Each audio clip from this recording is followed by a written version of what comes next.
له ومن يضلله فلا هادي له ونشهد أن لا إله إلا الله وحده لا شريك له ونشهد أن محمدا عبده ورسوله أما بعد فإن أصدق الحديث كتاب الله وأحسن الحدي حدي محمد صلى الله عليه وسلم وشر الأمور محدثاتها وكل محدثة بدعة وكل بدعة ضلالة وكل ضلالة في النار.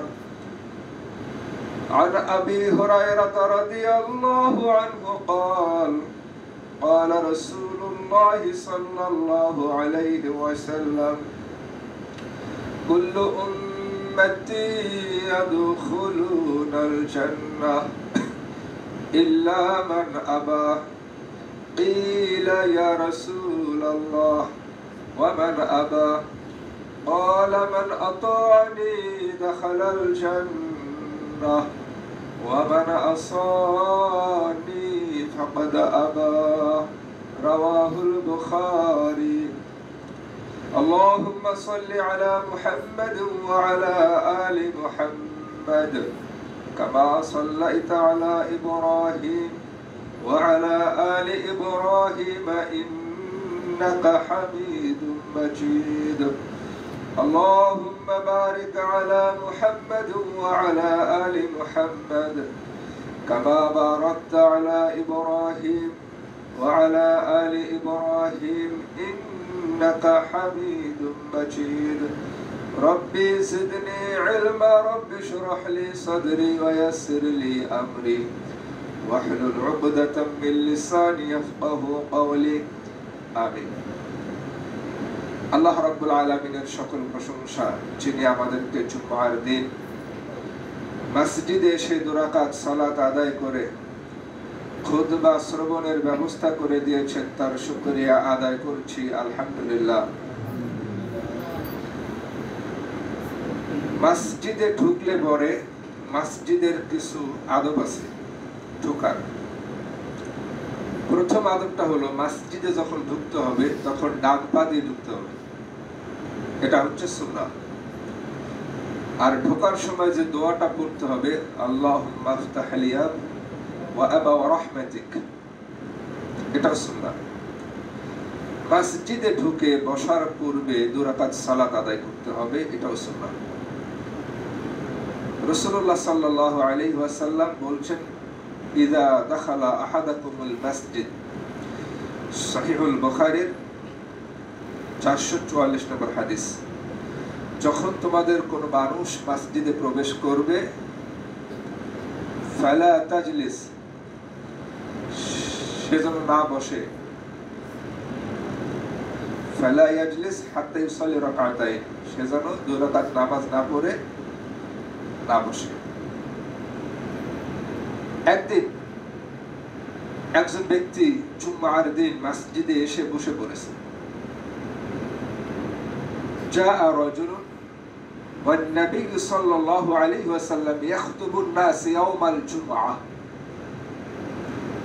এটা সহিহুল বুখারীর 448 নম্বর হাদিস। রাসূলুল্লাহ সাল্লাল্লাহু আলাইহি ওয়াসাল্লাম খুতবা প্রদান করছেন, আর একজন ব্যক্তি এসে মসজিদে বসে পড়েছে। কেন বসেছে বলেন তো? আল্লাহ রাসূল খুতবা দিচ্ছে, আমি 2 রাকাত নামাজ পড়ব।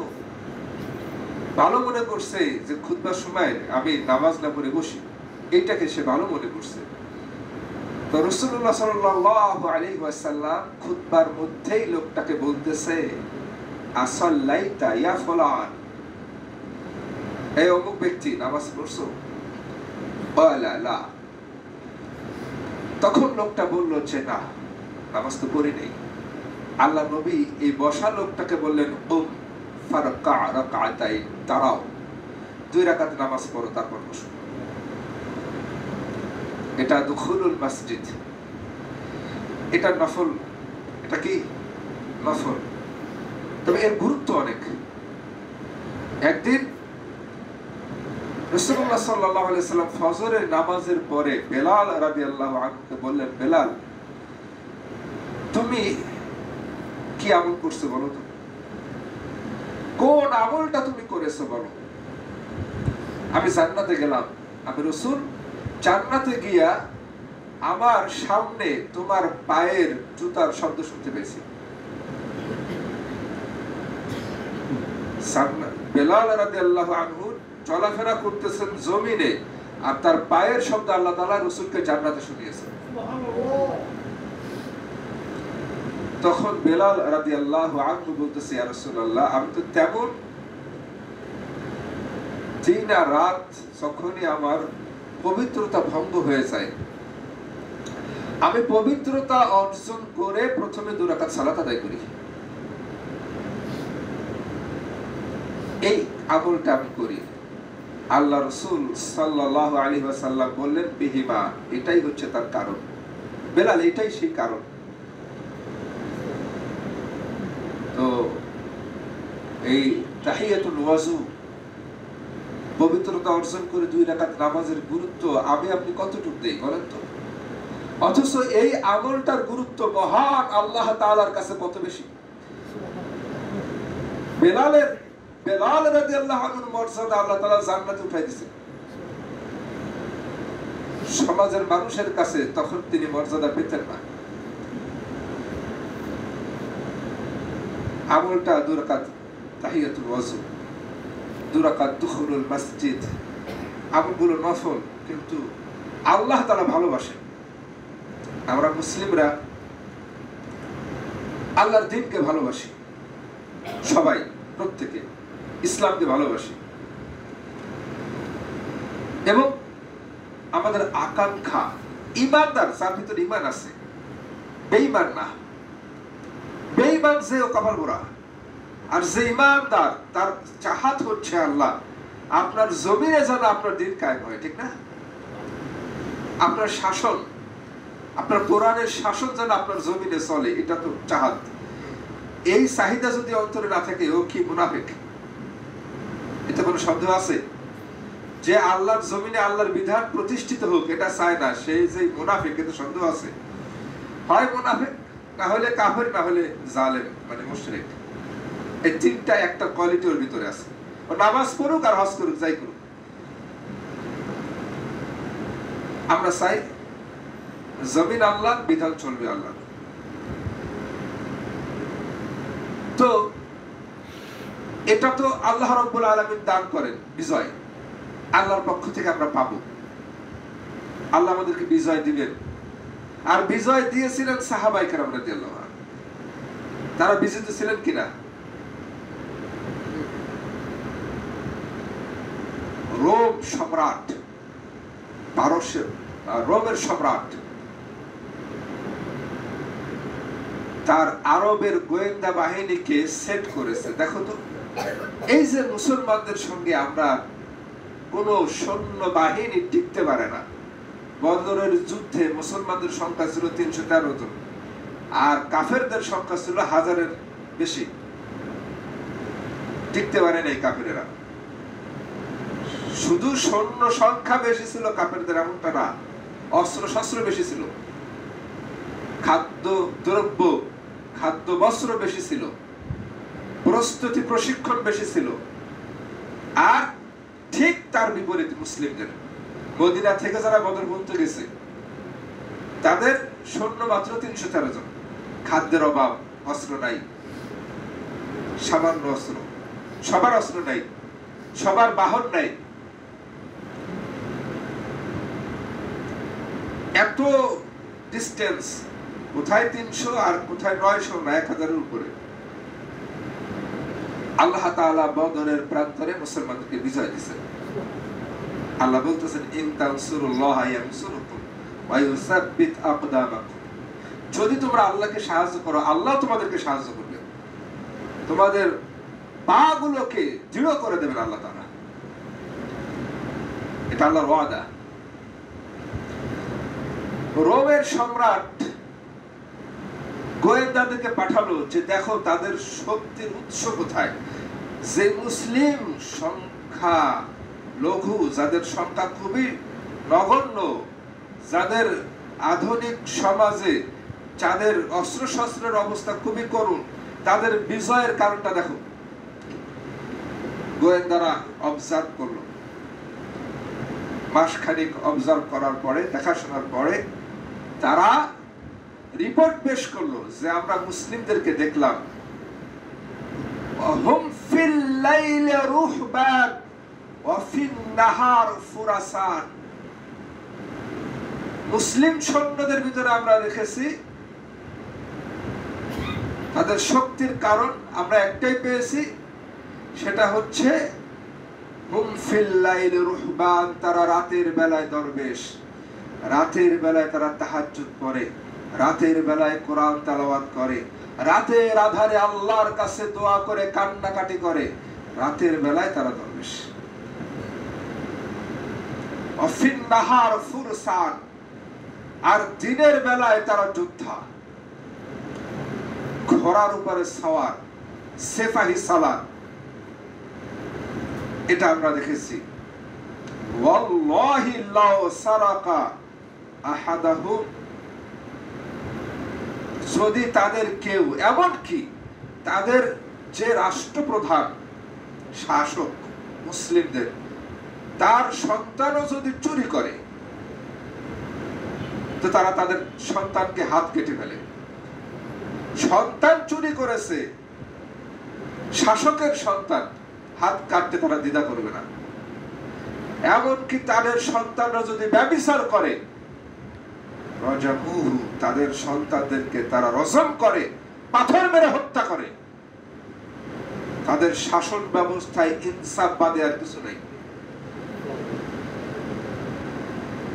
এটা হলো পারস্যের খ্রিস্টান আরব গোয়েন্দাদের রিপোর্ট পারস্যের বাদশার কাছে। আর আল্লাহ তাআলা বলছেন ওয়া'দাল্লাহু আল্লাযীনা আমানু মিনকুম ওয়া আমিলুস সালিহাত লা ইস্তাখলিফান্নাহুম ফিল আরদ। দেখেন, আল্লাহ তাআলা ওয়াদা করেছেন যে তোমাদেরকে আমি আল্লাহ দুইটা কাজ করবা, আমি আল্লাহ তোমাদেরকে কয়েকটা পুরস্কার দেব। এক নম্বর, ওই দুইটা কাজ করলে প্রথম যে পুরস্কারটা দেব সেটা হচ্ছে লা ইস্তাখলিফান্নাহুম ফিল আরদ, আমি আল্লাহ জমিনে তাদেরকে নেতৃত্ব দান করব, প্রতিনিধিত্ব দান করব, তাদেরকে বিশ্ব শাসন করবা তোমরা। এখন বিশ্ব শাসন মুসলমানরা করে না ইসলামের শত্রুরা করে, ইসলামের দুশমনেরা করে। আমরা কেন করতে পারতেছি না? আমাদের দুর্বলতা কোথায়? হুজুর আমরা সংখ্যায় কম না, সংখ্যা অনেক বেশি, অনেক বেশি আমাদের সংখ্যা, কিন্তু সংখ্যা গরিষ্ঠতা দিয়ে মুসলমানদের বিজয় হয় নাই। হুনাইনের যুদ্ধে আল্লাহ সেটা প্রমাণ করে দিয়েছে। হুনাইনের যুদ্ধে আল্লাহ কোরআনে আয়াত নাযিল করেছে, সংখ্যাধিক্য তোমাদের অন্তরে প্রশান্তি দান করেছিল, যে আমরা সংখ্যায় বেশি আছে, কাফিরেরা পারবে না। মুসলমানরা প্রথম পর্যায়ে পরাস্ত হলো, ছিন্ন ভিন্ন হয়ে গেল। আল্লাহ নবী সাল্লাল্লাহু আলাইহি ওয়াসাল্লাম সাহাবায়ে কেরাম রাদিয়াল্লাহু বীর বিক্রমে লড়াই করলেন, পুনরায় বিজয় সাধিত করলেন, বিজয় সাধন করলেন। হুনাইনের যুদ্ধে আল্লাহ তাআলা কুরআনুল কারীমে এই বিষয়টা উল্লেখ করেছেন, সম্ভবত সূরা ফুরকানের মধ্যে। তো মুসলমানদের বিজয় এসেছে শুধুমাত্র আল্লাহ তাআলার দয়ার উপরে।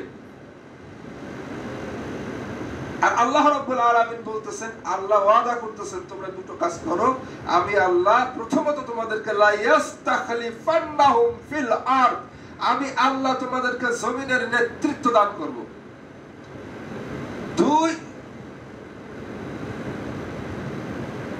দুই নম্বর হচ্ছে আমি আল্লাহ ওয়ালা ইউবাদদিলান্নাহুম মিন বা'দি খাউফিহিম আমনা ওয়া'দাল্লাহু আল্লাযীনা আমানু মিনকুম ওয়া আমিলুস সালিহাত লা ইস্তাখলিফান্নাহুম ফিল আরদ কামা ইস্তাখলাফাল লাযীনা মিন ক্বাবলিহিম ওয়া লা ইউমাক্কিনান্না লাহুম দীনাহুম আল্লাযী আরতাদা লাহুম। দুই, ওয়া লা ইউমাক্কিনান্না লাহুম দীনাহুমুল্লাযী আরতাদা লাহুম, আমি আল্লাহ তোমাদের জন্য যে দ্বীনকে পছন্দ করেছি, তোমরা তোমাদের জন্য যে দ্বীনকে পছন্দ করো, ইসলামকে, এই ইসলামকে আমি আল্লাহ জমিনে বাস্তবায়ন করে দেব। তা আল্লাহর জমিনে আল্লাহ তাআলার ইসলাম আল্লাহ বাস্তবায়ন করবে যদি ওই দুইটা কাজ আমরা করি। এখন আল্লাহর জমিনে মুসলমানদের সংখ্যার অভাব নেই, কিন্তু ইসলাম কি প্রতিষ্ঠিত আছে? নাই। মুসলিম শাসন নাই, মুসলিমদের কর্তৃত্ব নাই, কোথাও নাই কর্তৃত্ব, এমনকি ইসলাম বাস্তবায়ন নাই।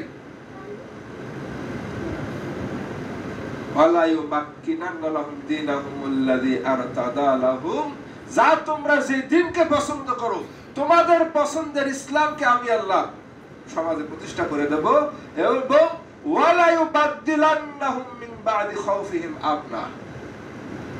তোমাদের অন্তরের ভয় ভীতি, আমাদের অন্তরে কত ভয়, ভারত পাশে আছে, হিন্দুদের ভয়, হিন্দু রাষ্ট্র, এত বিশাল রাষ্ট্র, এই ইসলামের শত্রুদের ভয়, এই পুলিশের ভয়, এর ভয়, সেই ভয়। মুসলমানদের অন্তরে এখন খালি ভয়, আমেরিকার ভয়, কেটা পারমাণবিক বোম মারবে, ভয়ের ঠেলায় হক কথা বলতেও ভয়। আল্লাহ বলছেন ওয়ালা ইউবাদদিলান্নাহুম মিন বাদি খাউফিহিম আমনা, আমি আল্লাহ তোমাদেরকে ভীতির পরিবর্তে আমি আল্লাহ তোমাদেরকে নিরাপত্তা দান করব, ভীতি থাকবে না তোমাদের অন্তরে। এইগুলা কখন হবে? দুটো কাজ করবা, ঈমান, দুই ওয়া আমিলুস সালিহাত। প্রথমটা হচ্ছে ঈমান ঠিক করতে হবে। ফাইন আমানু বিমিসলি মা আমানতুম বিহি ফাকাদ ইহতাদাও, ওইভাবে ঈমান আনতে হবে যেভাবে রাসূলের সাহাবীরা ঈমান এনেছিলেন। মুসলমানদের ঈমানের ভিতরে ভেজাল, তারা দিন কায়েম করতে চায়, আল্লাহ সম্পর্কে আকীদায় সমস্যা, আল্লাহ রাসূল সম্পর্কে আকীদায় সমস্যা, আকীদাগত কোনো জ্ঞানই নাই মুসলমানদের অধিকাংশ। যদি জিজ্ঞাসা করা হয় আল্লাহ কোথায়, আইনাল্লাহ, আল্লাহ কোথায়, এই মুসলমানরা উত্তর দেয় আল্লাহ সর্বত্র বিরাজমান, তাই না?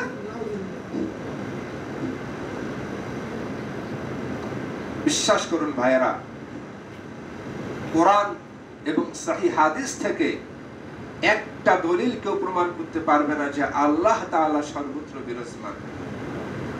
বরং আল্লাহ রাব্বুল আলামিন কোরআনুল কারীমে বলেছেন আর রহমান আলাল আরশি ইসতাওয়া, দয়াময় আরশের উপরে সমুন্নত। সূরা তাহা 20 নম্বর সূরা 5 নম্বর আয়াত। দয়াময় কোথায়? আরশের উপরে সমুন্নত। দেখেন, আমি নেসারিয়া মাদ্রাসার ছাত্র, খুলনা নেসারিয়া মাদ্রাসা থেকে কামিল শেষ করেছি, কওমি মাদ্রাসায় পড়াশোনা করেছি, দাওরায়ে হাদিস, এবং আপনাদের এই বিএল কলেজে ইসলামী ইতিহাস অনার্স মাস্টার্স। পড়াশোনা যা করেছি আমার লাইফে, বহু আলেমদের সঙ্গে আমার চলাফেরা হয়েছে, বিজ্ঞ আলেমদের সঙ্গে সোহবতে আমি থেকেছি, আলোচনা শুনেছি। নেসারিয়া মাদ্রাসায় একটা মাহফিলে তৎকালীন সময়, কত বছর আগের কথা আমার মনে নেই, তবে 2000 সালের দিকে হবে, তার অথবা তারও আগে, আল্লামা দেলাওয়ার হোসেন সাইদি রাহিমাহুল্লাহ মাহফিলে এসেছিলেন। সেই মাহফিলে উনি আলোচনা করলেন স্টেজের উপরে যে আপনারা বলেন তো আল্লাহ কোথায়? তো স্টেজের যে হুজুররা তারা বলতেছে আল্লাহ সর্বত্র বিরাজমান। সাইদি সাহেব বলতেছে যে আমি জানি যে আপনারা এই উত্তর দেবেন, এই উত্তরটা ভুল। দেলাওয়ার হোসেন সাইদি সাহেবের এই যে ওয়াজটা উনি করেছেন আপনারা সার্চ দিলে পাবেন, নেটের যুগ তো, ইন্টারনেটে সার্চ দিয়ে দেখতে পারবেন। উনি বলতেছে যে না, আল্লাহ যদি সব জায়গায় থাকে তাহলে বাথরুমে থাকতে হবে, খারাপ জায়গায় থাকতে হবে। এটা হিন্দুদের আকীদা। হিন্দুরা বলে ওদের যে ভগবান সর্বত্র বিরাজমান, যত্র জীব্য তত্র শিব্য, এটা ওদের ঈমান, ওদের আকীদা।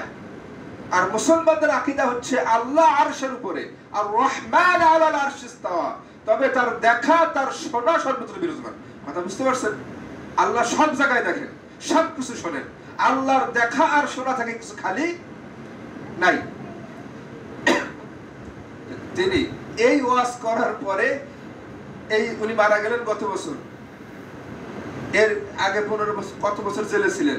নেসারিয়া মাদ্রাসায় দ্বিতীয়বার ওনার আর মাহফিল করে নাই। তাদের কাছে আকীদাটা ভুল, অথচ এটাই আরবদের আকীদা। শেখ সালেহ আল ফাওজান, এরপরে শেখ উসাইমিন রাহিমাহুল্লাহ, যত আরব বিশ্বের বিজ্ঞ উলামায়ে কেরাম সবাই এই আকীদার উপরে প্রতিষ্ঠিত। আশ্চর্যের বিষয় হচ্ছে ইমাম আবু হানিফা নু'মান বিন সাবিত আল কুফি রাহিমাহুল্লাহ, যার জন্ম হয়েছিল 80 হিজরিতে, যিনি মৃত্যুবরণ করেছিলেন 150 হিজরিতে, তার একটা গ্রন্থ আপনারা পাবেন। এটা অনুবাদ করেছেন বাংলাদেশের প্রখ্যাত আলেম দ্বীন প্রফেসর অধ্যাপক ডক্টর আব্দুল্লাহ জাহাঙ্গীর রাহিমাহুল্লাহ, ফিকহুল আকবার। এই ফিকহুল আকবার এটা ইমাম আবু হানিফা রাহিমাহুল্লাহ ওনার একটা আকীদার গ্রন্থ। এটা আপনারা পড়লে দেখবেন ওর মধ্যে উনি বলতেছেন যে আল্লাহ তাআলা কোথায়, এই কথা প্রশ্ন করার পরে যদি কেউ বলে যে আমি জানি না, লা আ'রিফু আইনাল্লাহ, আমি জানি না আল্লাহ কোথায়, এই কথা যদি কেউ বলে ফাকাদ কাফারা। ইমাম আবু হানিফা বলতেছে সে কাফের। কেন কাফের? লিআন্না আল্লাহ তাআলা ইয়াকুল আর রহমান আলাল আরশ ইস্তাওয়া, এই কারণে কাফের যে আল্লাহ বলতেছে আমি আরশের উপরে, তুমি বলতেছো জানি না। আল্লাহ তো জানাই দিয়েছে, তারপর অস্বীকার করলে কেন? কুফরি অর্থ অস্বীকার করা। এটা ইমাম আবু হানিফা, একজন বিজ্ঞ কওমি আলেম, আমি নাম বলবো না, ছোট করবো না, কিন্তু উনি এক মাদ্রাসার মুহাদ্দিস।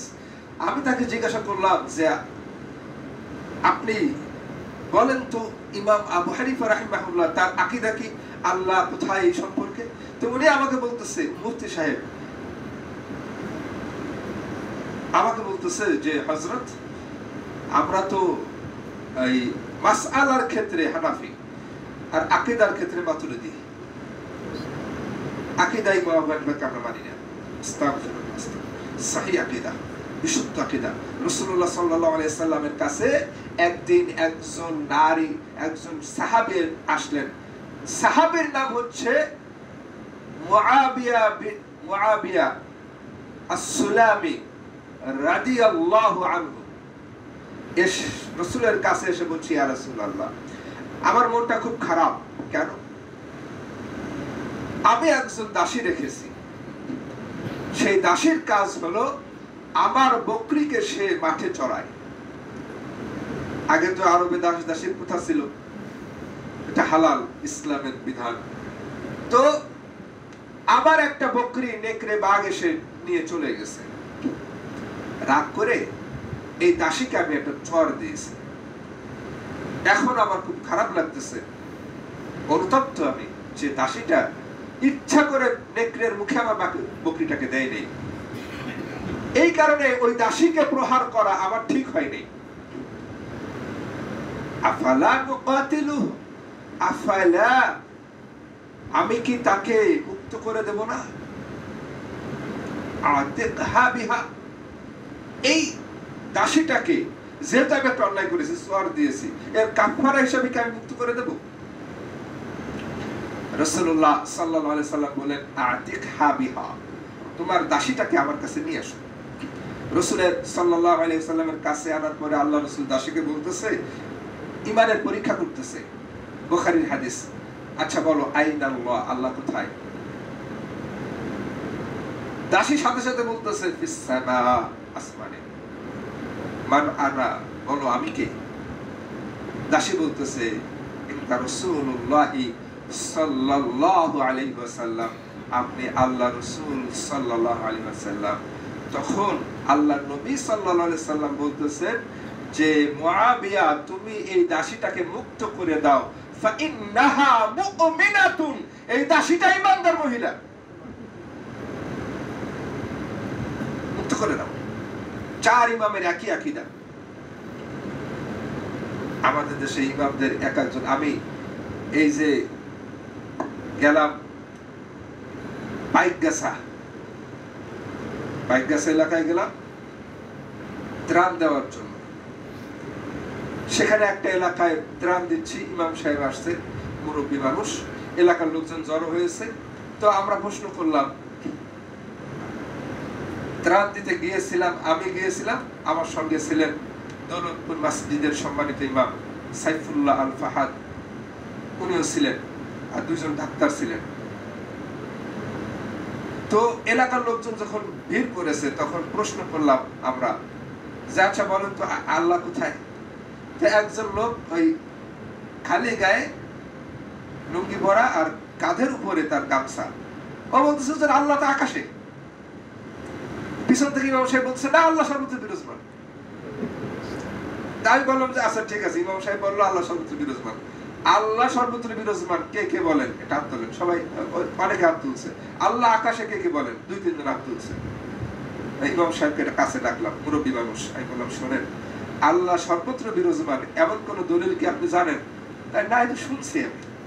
হ্যাঁ শুনছেন, আল্লাহ আপনি শুনছেন। অথচ আল্লাহ কি বলছে দেখেন, কোরআন একাধিক আয়াত রয়েছে কোরআনের ভিতরে, আর রহমান আলাল আরশি ইস্তাওয়া, দয়াময় আরশের উপরে সমুন্নত। যেই দয়াময় প্রতি রাত্রে বান্দার গুনাহকে ক্ষমা করার জন্য প্রথম আসমানে আসেন।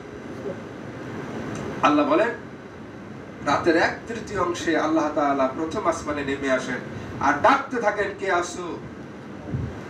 অসুস্থ আমার কাছে দোয়া করে, আমি আল্লাহ শিফা দান করব। কে আসো ঋণগ্রস্ত, আমার কাছে চাও, আমি আল্লাহ ঋণ পরিশোধ করার ব্যবস্থা করে দেব। এইভাবে আল্লাহ তাআলা বলেন, কে আসো গুনাহ করেছো, পাপ করেছো, আমার কাছে ক্ষমা চাও, আমি আল্লাহ তোমাকে ক্ষমা করে দেব। আল্লাহ আরশ প্রথম আসমানে নেমে আসেন। তবে মনে রাখতে হবে লাইসা কামিসলি শাই, আল্লাহ তাআলার সামঞ্জস্য কিছু নাই। আল্লাহ রব্বুল আলামিনের সামঞ্জস্য কোনো কিছু নাই। আল্লাহ তেমন যেমন আল্লাহ। আকীদা, কোন মাখলুকের সাথে আল্লাহর কোনো সাদৃশ্য করা যাবে না, করলে স্পষ্ট শিরক হবে। এবার রাসূলের ক্ষেত্রে আকীদা হচ্ছে, আমাদের দেশের অনেক মানুষ বলে রাসূল হায়াতুন নবী, মরেন নাই, কবরে জীবিত। ভাই একটা জীবিত মানুষের কবর দেওয়া যায়? জীবিত মানুষের কবর দিলে কি জুলুম করা হবে না? আল্লাহ তাআলা নবীকে বলতেছে ইন্নাকা মাইয়িত ওয়া ইন্নাহুম মাইয়িতুন, নবী আপনি মরবেন, আপনার সাথীরাও মরবে, মরতে হবে। কুল্লু নাফসিন রাইহাতুল মাউত, প্রত্যেকটা প্রাণী মৃত্যুর স্বাদ গ্রহণ করবে, ঠিক কি না? তো এটা হলো খালেক যিনি স্রষ্টা, তার মৃত্যু নাই। মাখলুক যিনি সৃষ্টি, তাকে মরতে হবে, তা ধ্বংস হবে। কথা বুঝতে পেরেছেন? হাইয়ুল কাইয়ুম লা তাখুযুহু সিনাতু ওয়ালা নাওম, এই হাইয়ুল কাইয়ুম চিরস্থায়ী চিরঞ্জীব শুধুমাত্র কে? আল্লাহ। আল্লাহ, শুধুমাত্র আল্লাহ। আর প্রত্যেকটা নবী মারা যাবে, প্রত্যেকটা ফেরেশতা মারা যাবে, প্রত্যেকটা মাখলুক মারা যাবে, মরতেই হবে, এটা আল্লাহর বিধান। যখন মৃত্যু সময় আসবে, লা ইস্তাখিরুনা সাআতা ওয়া লা ইস্তাকদিমুন, আল্লাহ বলতেছেন আমি এক মুহূর্ত দেরিও করব না, আগেও করব না। 1 সেকেন্ড আগে মরবে না, আবার 1 সেকেন্ড পরেও মরবে না।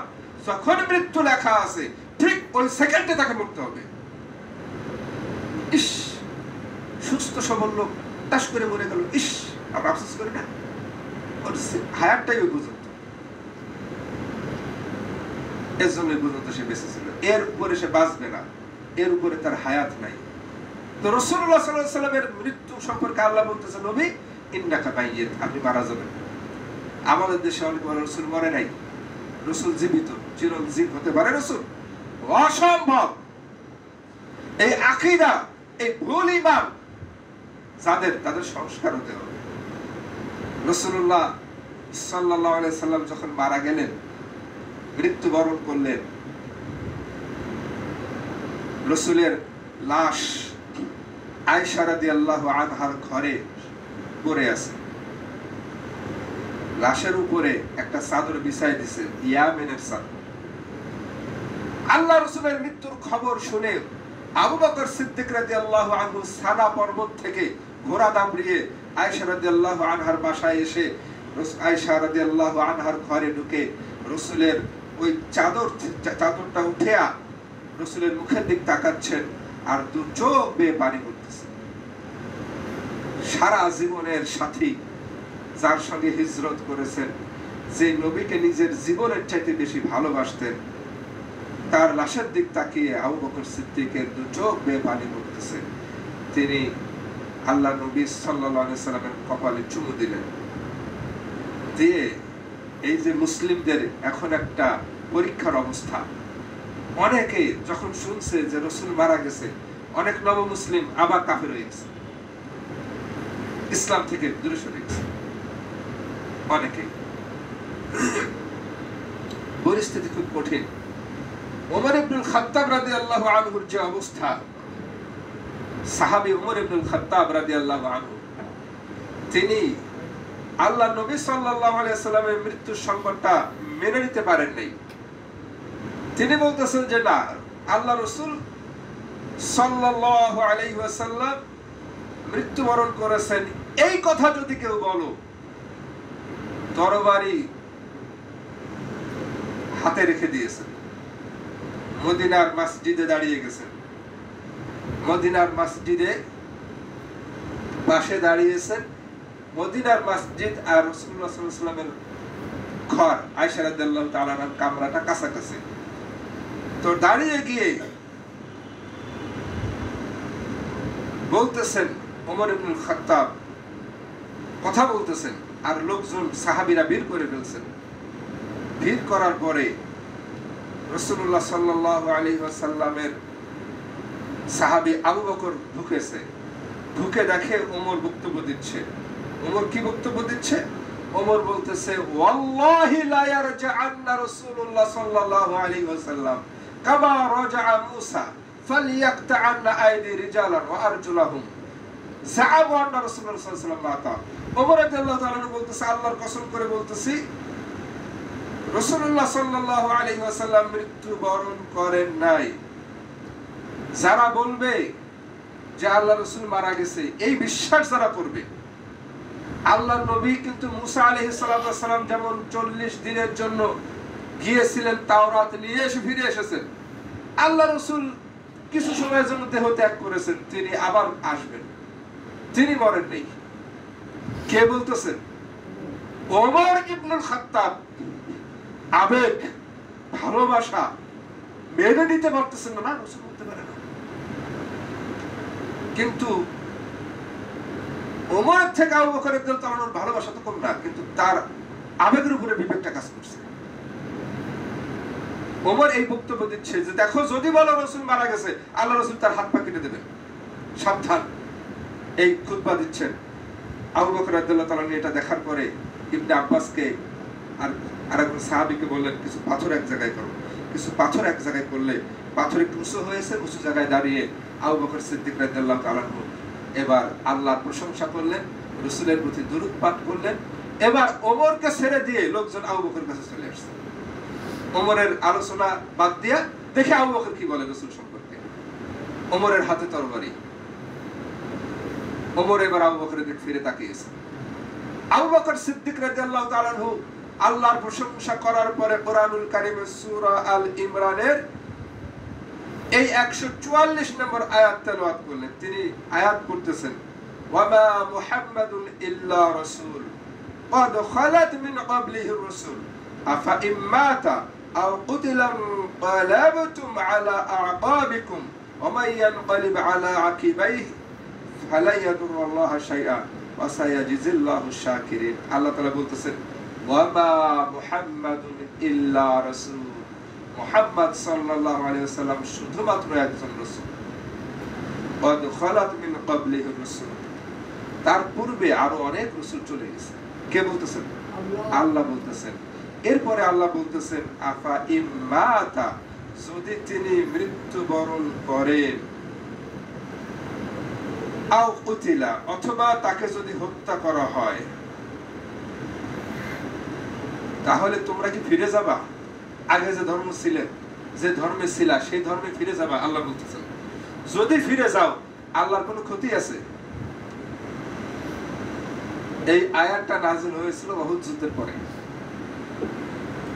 এই আয়াতটা ওই সময় আবু বকর সিদ্দিক রাদিয়াল্লাহু তাআলা যখন তেলাওয়াত করলেন, ওমর রাদিয়াল্লাহু তাআলার হাত থেকে তরবারিটা পড়ে গেল। দু চোখ বেয়ে দরদর করে পানি পড়তেছে। বুঝতে পারলেন বাস্তবতা রাসূল আর আমাদের ভিতরে নাই, রাসূল আর ফিরে আসবেন না।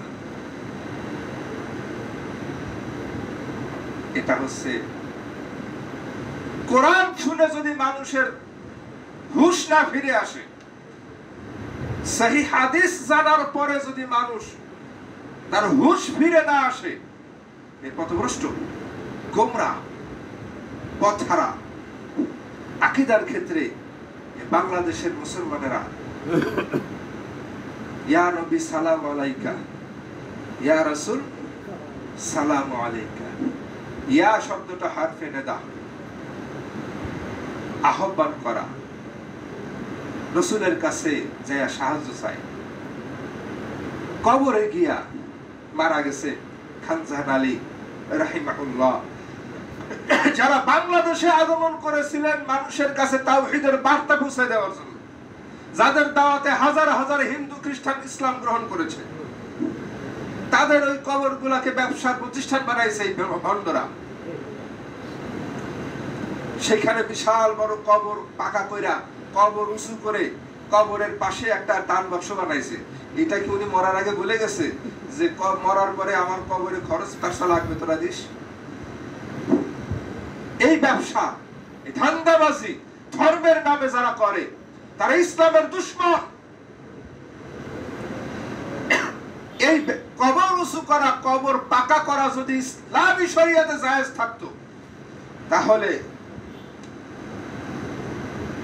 আমাদের দেশে জান্নাতুল বাকি যেটা বলে, আমাদের দেশের মানুষেরা কত সাহাবীরা শুয়ে আছেন ওর ভিতরে, কত জলিল কদর পয়গম্বর ওসমান রাদিয়াল্লাহু তাআলা ঘুমায় আছেন, বড় বড় সাহাবীরা যে কবরস্থানে ঘুমায় আছেন। গম্বুজ আছে, কোন দান বাক্স আছে? আপনারা মনে করেন ওইখানে যদি একটা দান বাক্স থাকতো কত টাকা উঠতো? আরবের লোকেরা, যারা আরবের রাষ্ট্র শাসক যারা আছে, তাদের কি এই বুদ্ধি নেই যে একটা দান বাক্স করি? ওইখানে একটা দান বাক্স করে কবরগুলা যদি লাল কাপড় দিয়ে সাজায় রাখতো, কত হাজার হাজার কোটি টাকা তারা ইনকাম করতে পারত। ওইখানে কোন কবরের উপরে একটা, অনেকের কবরের মাথার কাছে একটা পাথর দেওয়ার কিছু না, লেখাও না এটা কার কবর। আল্লাহর নবী সাল্লাল্লাহু আলাইহি ওয়াসাল্লাম একদিন আলী রাদিয়াল্লাহু আনহুকে বলতেছেন যে, আলী, লা তাদআ তিমসালান ইল্লা তামাসতাহু ওয়ালা কবরা মুশরিফান ইল্লা সাওয়াইতাহু। আলী, তোমাকে আমি নির্দেশ দিচ্ছি, যদি তুমি কোন কবর পাও যেটা উঁচু করা হয়েছে, এই কবরটাকে ভেঙে সমান করে ফেলবা। আল্লাহ রাসূল বলতেছেন, আল্লাহ তাআলা ইহুদিদেরকে ধ্বংস করুক যারা তাদের নবীদের কবরকে প্রার্থনার স্থান বানিয়েছে। কবর কেন্দ্রিক প্রার্থনা করে ইহুদিরা, এই ইহুদিদেরকে আল্লাহ ধ্বংস করুক। আল্লাহ নবী পানা চাইতেন, আল্লাহ আমার কবরকে তুমি প্রার্থনার স্থান বানাইও না। এই বেদাতীরা রাসূলের কবরের কাছে গিয়া আস্তে আস্তে হাত তুলে, ইয়া রাসূলুল্লাহ, ইয়া রাসূল। আরবের পুলিশরা দেখলে হাতের উপরে বাড়ি মারে, লাঠি দিয়ে হাতের উপরে বাড়ি দেয় এইভাবে। ইয়া হাজ, হাযা শিরক, এ হাজী সাহেব, এটা শিরক। রাসূলের কাছে কি চাও? চাইলে তুমি মক্কার কাবার মালিকের কাছে চাও, তোমাকে কে দিতে পারে? রাসূল তোমাকে কি দেবে? দিবেন কে? আল্লাহ। আল্লাহর নবী সাল্লাল্লাহু আলাইহি ওয়াসাল্লাম জীবিত অবস্থায়, রাসূল যখন দুনিয়াতে ছিলেন, একদিন তার কন্যা, তার মেয়ে ফাতেমা রাদিয়াল্লাহু তাআলা আনহাকে বললেন, ইয়া ফাতেমা, তার ফুফুকে বললেন উম্মে জুবায়ের, ইশতারিয়া আনফুসাকুমা মিনাল্লাহ, লা আমলিকু লাকুমা মিনাল্লাহি শাইআ, সালানি মিন মালি মা শিকতুমা। আল্লাহ রাসূল তার ফুফুকে, তার মেয়েকে বললেন যে তোমরা নিজেদেরকে জাহান্নাম থেকে বাঁচাও, কবরের আযাব থেকে বাঁচাও, পরকালের কষ্ট থেকে তোমরা নিজেদেরকে রক্ষা করো। আমি রাসূল কিয়ামতের মাঠে তুমি ফাতেমার আব্বা হিসাবে কোনো উপকার করতে পারবো না, তুমি আমার ফুফু, তোমার ভাইয়ের বেটা হিসাবে কিয়ামতের মাঠে আমি রাসূল কোনো কাজে আসবো না। আমল করো, নিজের আমল করে জাহান্নাম থেকে নিজেকে রক্ষা করো। আর দুনিয়াতে আমার কাছে কিছু চাইলে চাও, আখিরাতে আমি কিছু করতে পারবো না। সুতরাং আমল করতে হবে আমাদেরকে। রাসূলুল্লাহ সাল্লাল্লাহু আলাইহি ওয়াসাল্লামের আনুগত্য 100%। মাইয়ুতি'র রাসূল ফাকাদ আতা আল্লাহ। আল্লাহ বলেছে রাসূলকে আনুগত্য করেছে সে আল্লাহ রাব্বুল আলামিনের অনুসরণ করেছে। ওয়া মান ইয়াসুর রাসূল ফাকাদ আসা আল্লাহ। যে রাসূলের নাফরমানি করবে সে আল্লাহর নাফরমানি করবে। সুতরাং আমাদেরকে আনুগত্যশীল হতে হবে, তাকওয়াশীল হতে হবে, সত্যবাদী হতে হবে। এখন সত্য কথা মানুষের মধ্যে থেকে হারাই গেছে। আমরা মাহফিলে বিভিন্ন স্টেজে বিভিন্ন জায়গায় চলাফেরা করে দেখেছি সত্য কথাটা অনেক বক্তার মুখ থেকেও আসে না। বহু বক্তা আমি আমার জীবনে পেয়েছি, মাহফিলে উঠলে পরে, মেম্বারে উঠলে পরে নিজের আত্মপ্রশংসা করতে থাকে। আমার সামনে কথা বলার লোক দেখি না। অমুক জায়গায় গেলাম বাহাস করতে, আমার সামনে অবস্থা খারাপ। আল্লাহ বলছে লা তুযাক্কু আনফুসাকুম, খবরদার নিজের প্রশংসা করবি না। আল্লাহু আ'লামু মান ইত্তাকা মিনকুম, আল্লাহ জানে তোমাদের ভিতরে কার ভিতরে বেশি তাকওয়া। কে জানেন? আল্লাহ। নিজের প্রশংসা, নিজের ঢোল নিজে বাজানো, এই মানুষগুলো ভালো না। আর যারা মিথ্যা কথা বলতে পারে, আল্লাহ তাআলা বলতেছেন যে হে ঈমানদারেরা, ইয়া আইয়ুহাল্লাযীনা আমানু তাকুল্লাহ ওয়া কুলু কাওলান সাদীদা, হে বিশ্বাসীগণ সত্য কথা বলবা। যদি সত্যবাদী হতে পারো, ইউসলিহ লাকুম আ'মালাকুম, আমি আল্লাহ তোমাদের আমলগুলোকে সংশোধন করে দেব। আমল ঠিক হয়ে যাবে যদি সত্যবাদী হও। আল্লাহ রাব্বুল আলামিন আমাদেরকে সত্যবাদী, আমানতদার হওয়ার তৌফিক দান করুন। কোরআন এবং সহিহ হাদিস মেনে আমাদের আকীদার সংশোধন করার তৌফিক দান করুন। আমিন। আকুলু কাওলি হাযা আস্তাগফিরুল্লাহ লি ওয়া লাকুম।